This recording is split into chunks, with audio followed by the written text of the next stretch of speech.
KPBS On Demand is supported by Splatero, helping homeowners pay off debt by offering streamlined access to your home's equity with no additional monthly payments or new debt. Splatero provides a lump sum payment in exchange for a share of your home's future value. Pre-qualification is available at splatero.com.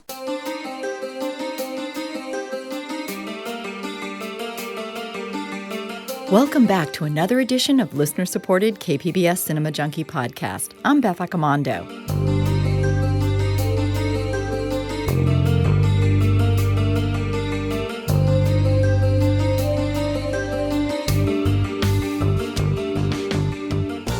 To start the show, I want to make a quick mention of the blaxploitation films Filmstruck just added to its programming last Friday. Filmstruck is showcasing 8 classics of blaxploitation cinema, so I want to remind people to revisit Cinema Junkie Podcast 60 featuring David Walker, writer of the Shaft comic books.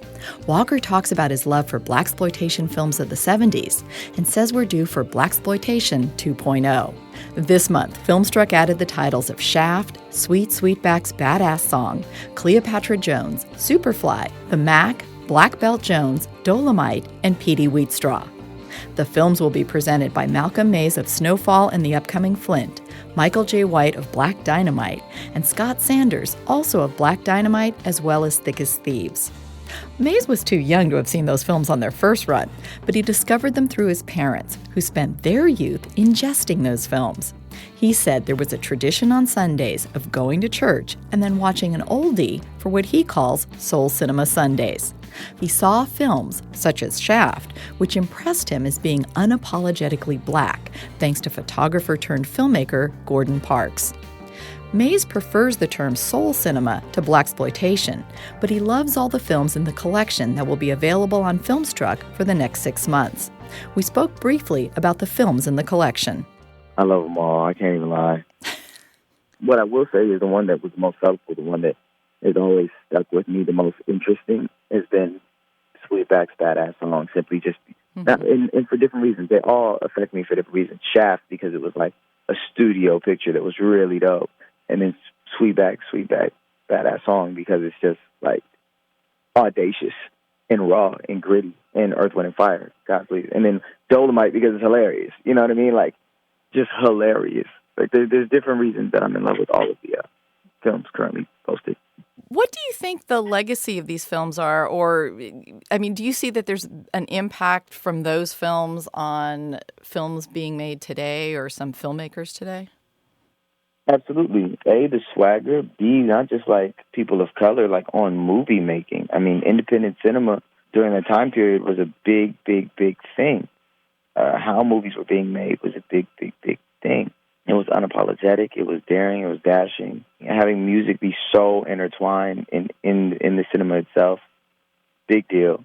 The black experience as it stands, not as it's contextualized through another person's lens. Every minority in America has taken a little bit of that spirit. I would say not just minorities, but every independent filmmaker has taken that spirit from those types of movies. Because without Melvin, we don't have Spike. Without Spike, we don't have John. And without John, we don't have like Coogler. And it's just this. And without those filmmakers, we don't have all those actors. We don't have those social topics highlighted on a part of the cultural zeitgeist. They're not in the conversation. If you had to tell someone who's never experienced any of these films, never tried them, what would you tell them to kind of entice someone to come watch these? It depends on their age, but mostly I'd probably start with, do you like Quentin Tarantino? Yes. Do you want to know where he got his swag? One of the main sources of his swag? Sure. Well, then you need to watch Foxy Brown. You need to watch Cleopatra Jones. You need to watch Melvin Van Peebles, Sweetback Badass Song. You need to watch Blackbuster. You need to watch every piece of blaxploitation because it's going to provide you with an experience that you've never had. That was Malcolm Mays, one of the co-presenters of Filmstruck's Blaxploitation collection. Now to the podcast I wanted to pull out of the archives in honor of a special anniversary. 50 years ago this month, a horror classic was born. Paramount Pictures presents Mia Farrow in a William Castle production, Rosemary's Baby. Most people remember that the film was directed by Roman Polanski, but the man who got billed above him in the trailer, and the first person whose name appears in the opening credits, is that of William Castle. Castle, not Polanski, is the man I want to talk about today, because his unique brand of showmanship is something that deserves being celebrated. Ironically, Rosemary's Baby is the one prestige picture that Castle is associated with. But it's his other films that defined his distinctive approach to filmmaking, an approach that included audacious gimmicks to lure people into the cinema. I'm William Castle, and I feel obligated to warn you about the next attraction you will see at this theater. The picture is The Tingler, which I directed. And for the first time in motion picture history, members of the audience, including you, will actually play a part in the picture. You will feel some of the physical reactions, the shocking sensations experienced by the actors on the screen. I guarantee that The Tingler has more shocks per minute than my last film, The House on Haunted Hill. But don't be alarmed. You can protect yourself. When you see the picture, you will be told, and remember the instruction, how you can guard yourself from attack by The Tingler. This year marks the 50th anniversary of two wildly divergent films in Castle's catalog. One, the prestige film Rosemary's Baby that he produced, and the other, the B-movie he directed called Project X. For today's podcast, I dig back into the archives for a 2011 interview I did with William Castle's delightful daughter, Terry Castle. First of all, I just want to ask, you were fairly young when your dad was kind of in the prime of his filmmaking. What kind of memories do you have of his work? Well, I was on the set of probably all of my dad's pictures. Now, House on Haunted Hill and Macabre, I was really little, so I have very little memory. Although I do remember going over to Vincent Price's house and having turtle soup. I still don't want to know what's in the turtle soup, but it was delicious, and Vincent Price was so elegant and wonderful. But I do remember so many things about his sets. I think the most striking thing I remember is how much of a family it felt like on each of the sets. Dad created an ambiance where everybody felt like they were part of it, and people would be up and down rafters saying, "Hey, Bill, what about this shot?" Or the cameraman would be running up to him, and there'd be a scurry of activity. It was quite something. I do remember the set for Saw What You Did and the set for Straight Jacket, because I was a little bit older, and I remember both those sets were freezing cold, and I remember asking my father, why are these sets so cold? It's like it's like being in the Arctic chill. And it was because Joan Crawford, who was aging, wanted her skin to be really taut. So they kept the temperature down really, really low. This is Joan Crawford. I urge you to see my new motion picture Straight Jacket from the beginning. Don't reveal the surprise shock ending. Don't reveal the surprise shock ending. When you were young, did any of this stuff on the set scare you? It's actually really, really funny, because I was supposed to be in one of Dad's movies. I was actually supposed to be in Straight Jacket. And I was supposed to actually I was supposed to play Diane Baker as a little girl. And so I was supposed to walk in and see my mother hacked to death, my father, and my father's lover. Okay, that didn't scare me at all. When I actually got to the set and was all prepared to play the part, what scared me was being on set and being on stage. And then I freaked out and I didn't play the part. But the actual filming of the movies, they didn't actually scare me. I guess horror must be in my blood. Well, let me ask this. What were the films scary? Like, if you went to see the film in the theater, did you feel scared by that as opposed to being on the set where it's kind of like you're in the process of making the film? Yeah, I mean, when I went to see Homicidal, and in fact, Homicidal really freaked me out. I think that's a really scary film. For the first time in screen history, a special interval will be provided during the running of this picture for refunding your admission. If you're unable to stand the almost unbearable suspense, the almost paralyzing shock of Homicidal. And I was old enough then to actually appreciate how scary it was. Same with Rosemary's Baby, but Rosemary's Baby was scary for lots of different reasons. But yeah, the films themselves were scary, especially as I grew up. Like you said, I was pretty young when the earlier ones were made. But when I was, 10 or 11 or 12 watching those films, yeah, I was scared in the movie theaters. But I had probably seen enough of what had gone on the set And my father probably talked about it enough that I wasn't terrified or traumatized. Well, maybe I was. Maybe that's the explanation for all my troubles today. If homicide is your hobby, may I recommend a surgical knife for a nice, clean, quiet murder? I'm William Castle, and this wheelchair is just to rest my tired nerves after producing a picture like this one. We are so sure you will find it such a shocking and startling experience that we are offering a money-back guarantee when you come to see Homicidal. At the height of the suspense, there will be a fright break, an interval during which you can quiet your nerves. If you are too frightened to see the end of the picture, your full admission price will be refunded. Time to go downstairs now.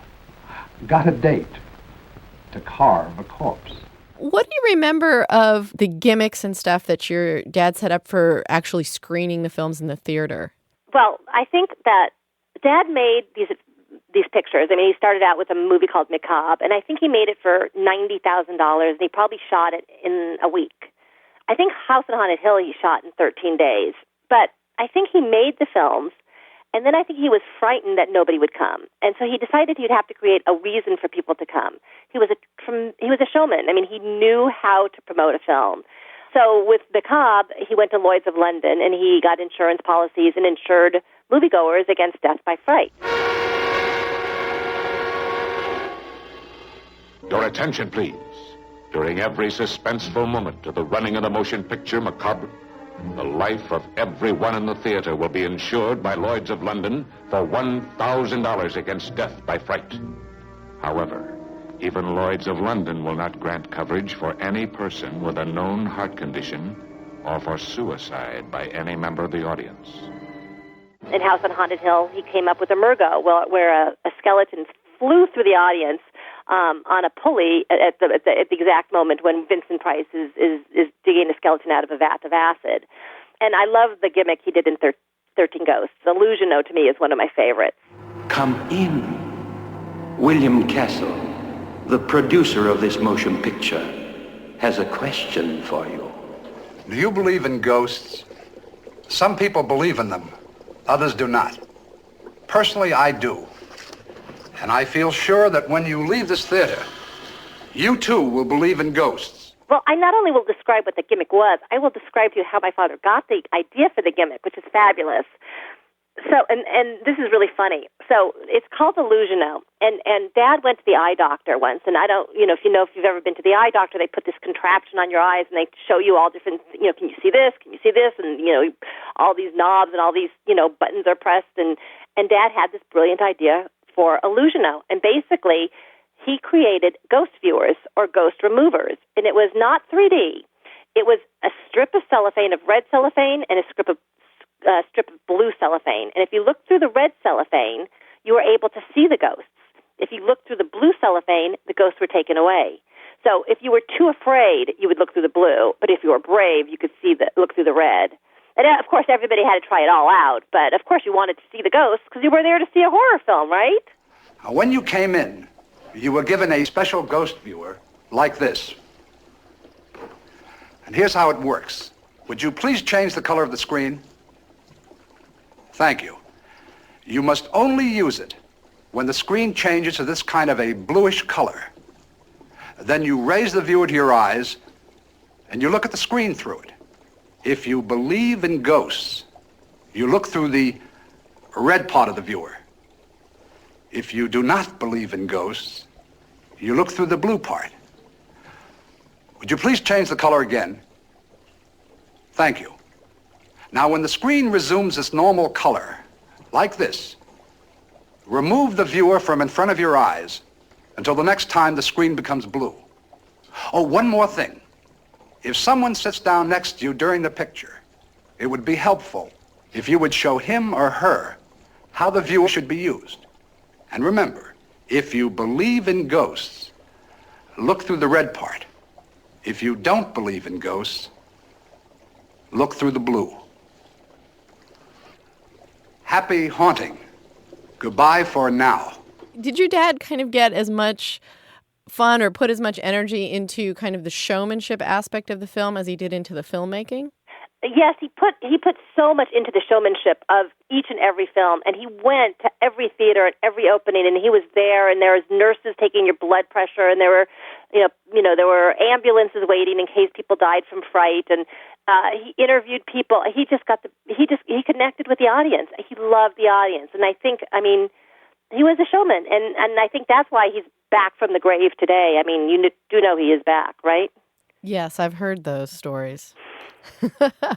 Stories, you say? So, some people just won't stay dead. No. Yeah, exactly. And he is one of those people. And it's fitting. It's completely fitting. I mean, if anybody could come back from the grave, it would be my father. Was your father someone who... I've seen, in talking to a lot of horror filmmakers and stuff, they always seemed like the most well-adjusted, like kind, gracious people. It seemed like if you met them at a cocktail party or something, you'd never guess that that's what they did. Is that kind of like what your father was, or was he kind of obsessed with horror? Did he have a lot of nightmares? I mean, what kind of a person was he? Well, he was the gentlest, most wonderful man, like you said. I mean, a lot of people who are in the horror, in the genre, you think, oh my God, they're going to be completely creepy and scary. But my dad happened to be, he was just a champion for the underdog. He was kind. He was compassionate. He was like, I'm the luckiest person in the world to have had him as a dad. And he was just dad. I mean, he wasn't even, it wasn't even like, when he would get, people would, swarm around him for autographs, I'd be like, why do they want his autograph? He's just dad. And he was just the nicest, kindest person. And do you have any memories of the making of 13 Ghosts at all? I remember going to see it. I was really young. I think it came out in 1960, and so I was only a couple of years old. So I don't have really vivid memories. Unfortunately, I wish I did. But I do remember, stories about it, and I do remember the wonderful, wonderful, Rob White script and the great cast. 13 Ghosts, I think, just had chills and thrills for everybody in the family. I wish there were more movies like that today, because that was a horror film that a kid could see. If you were 12 years old, you could have gone to see 13 Ghosts. I just wish there were more films like that today, because 13-year-olds don't get to see horror films, really. Well, some of the stuff on TV, there's a little bit. Scooby-Doo, to me, is like the gateway drug for kids who want to go into horror. I can't wait to see Paranormal Activity 3. My dad would have loved that. He would have loved that marketing campaign, too. Yeah, do you see anybody today who's got that kind of showmanship like your dad? Well, John Waters. I think John Waters, he speaks so, fondly of my dad. But he's definitely all about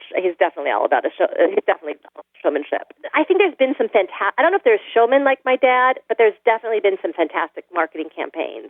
And I do think Paranormal Activity, the first one and the second, they had fabulous marketing campaigns. I think those have been just stunning. What do you think the legacy your dad left behind is? Well, interesting that you asked me what legacy my father has left behind, because my dad died thinking he was terribly unsuccessful, because he was relegated to making B horror films, and then he made Rosemary's Baby, which was an A film, but he produced it and didn't get to direct it. Roman Polanski did. After Rosemary's Baby, he actually got quite ill, and he was never actually able to rebound and to come back with another film. And the times changed. So Dad died thinking he was unsuccessful, and I think his legacy is just so wonderful for me to see all these incredible fans that still remember him so vividly and so fondly. I'm constantly approached by people who say, oh my goodness, I remember when I saw 13 Ghosts, I was in, Louisville, and I saw it at this theater, and I was wearing this outfit. I mean, I remember what they were wearing. My sister dropped me off at the theater, and, when Margaret Hamilton, the Wicked Witch of the West, when she appears it terrified me.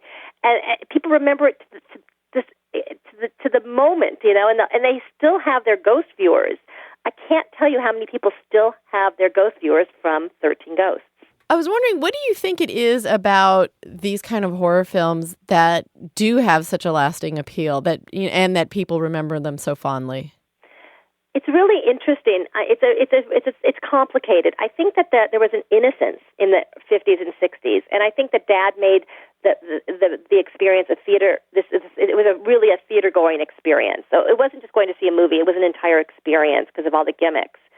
And I think that the movies had a certain naivete towards them, and I think people are craving that time again. In 1968, the same year as The Night of the Living Dead came out and Rosemary's Baby came out. We had the Tet Offensive, we had the Robert Kennedy assassination, and then we had the Martin Luther King assassination, and our world changed. And also, horror films changed forever. And I really think that horror films reflect the times we live in. And I think right now there is a huge desire to go back to that innocence, that place of innocence. But our audiences are so sophisticated, so it's sort of difficult. I think the Harry Potter series sort of captured some of that in the books and the movies. There's a certain innocence there, yet it appeals to a more sophisticated audience. But I think it's tricky. Is there a new book coming? I know there was a reissue of his biography, but is there also a new book coming out as well? Yes, my dad, like I said, is back from the grave, and he has written a book called The Prayer. It's called From the Grave, The Prayer. And it's narrated by my dad as a dead man, and it tells his story, what it's like for him to be dead, and his encounter with 3 teenage kids as they go on this quest for an ancient manuscript through southern France. What's really interesting about the story is that in his autobiography that you said just came out as well, Dad talks about driving through the countryside of southern France in 1958 with my mom, and they stopped at a house that looked like haunted. And my dad said to my mom, "Look at this house. It looks like it's haunted." And my mom said, "Yeah, it's kind of creepy." And my father said, "Well, I'm going to buy it." And my mother said, "What, are you out of your mind?" And my dad said, "No, I'm going to make 10 million keys, and I'm going to give them away at my next haunted house film, and someone's going to win a house in southern France, a haunted house." And so my dad bought the house the very next day, but he never got to use the gimmick. And that's the house he haunts today. That's where my dad, I think, is living or is dead, haunting, is this house in southern France that he bought in 1959. I was wondering, like, when you were a kid, did your dad tell you scary stories also? Like, did he like to read you scary books or, recount scary tales to you? My dad absolutely loved Roald Dahl. So I think my father totally related to the misunderstood kid. And I think that's why there's these misunderstood kids in his book, because my dad was orphaned when he was 11 and raised by his older sister. And I think that he totally related to that. But he was such a great storyteller. And you asked me earlier, you said, what was he like? And my dad, he was the sweetest, kindest man, like I said, but he was so charismatic. Like, you would be at a party and everybody would go right to him. I don't know why. He just had this unbelievable charisma. But when we would have bonfires at our beach house, he would tell a scary story and all the kids' eyes would be like huge. They would be dilated, fixated, their eyeballs fixated on my dad as he spun a tale of terror. It was just fantastic. But he used to dream a lot of his movies, and then he'd wake up and we'd have breakfast with him, my sister and I, and over orange juice and Cheerios, he would tell us a tale, and some of them actually made it on the big screen. I was wondering, did your dad like to go in the theater and watch the audience? Oh my God, yes, my dad. Yes, he would love to go. We would go to every single movie. I have the sweetest story though about my father. I remember when Rosemary's Baby came out. It played in Westwood Village in Los Angeles, and there were lines around the block, and it played for a long time, and it did phenomenally well. And my dad would go all the time. We'd go all the time and sit in the theater and watch people, and he would just get the biggest kick, and I would be terrified that that the people wouldn't scream at the right places, and I was always the one that was nervous, but he would have his big cigar and be very excited about the whole thing. But my dad went to every single person who worked at the theater, the concessions people, the people who sold the tickets, every single person, and he gave them a tip at the end of the run of the movie. Isn't that sweet? That's something that I doubt ever happens today. I know. But I can remember him doing that. Like, I have to get them something. They took care of all these people, and he gave them all a tip. Well, I want to thank you for your time and for being available on such short notice. I really appreciate it. I always like to talk about my father, because he's back from the grave, Well, and those films are just delightful. They're so much fun. Thanks, Beth.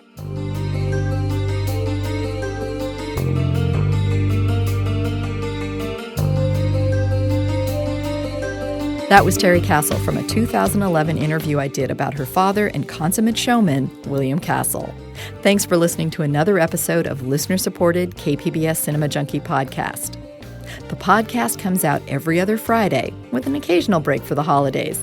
Check out the archives for interviews with Sir Ian McKellen, Clive Barker, and David Cronenberg, as well as discussions of film noir, horror, musicals, and much more. If you enjoy the show, please leave a review on iTunes. It just takes a minute of your time, and it's a huge help in getting the show out to more listeners. Till our next Film Fix, I'm Beth Accomando, your resident cinema junkie.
KPBS On Demand is supported by Splatero, helping homeowners pay for home improvements by offering streamlined access to your home's equity with no additional monthly payments or new debt. Splatero provides a lump sum payment in exchange for a share of your home's future value. Pre-qualification available at Splatero.com.